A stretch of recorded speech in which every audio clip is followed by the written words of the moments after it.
ফেসবুকে কন্টেন্ট মনিটাইজেশনের আবেদনের ৮ দিন পরে আমি আমার প্রোফাইলে গিয়ে দেখি। প্রোফাইলে গিয়ে আমি সকালবেলা গিয়ে দেখি আমার কন্টেন্ট মনিটাইজেশন সেটআপটা দিয়ে দিয়েছে। এখান থেকে ডিসমিস অপশনটিতে ক্লিক করলে চলে যাবে, কিন্তু সাইন আপ অপশনটিতে ট্যাপ করতে হবে। আমি যদি আমার এই অপশনটা আমি ড্যাশবোর্ডে গিয়ে দেখি, আপনাদেরকে দেখাই।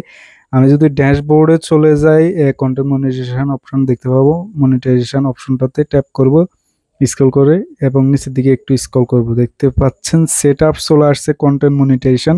এখন থেকে আমার ফটো এবং যে কোনো টেক্সট থেকেও ইনকাম হবে। তো এটা কিভাবে চালু করবেন অনেকেই দ্বিধাদ্বন্দ্ব থাকেন।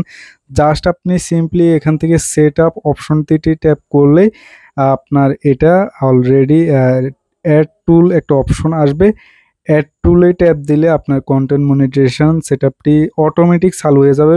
একদম সিম্পলি। অনেকে নতুন যারা আছেন তারা ভয় পেয়ে যায় যে আসলে কিভাবে সেটআপ করব।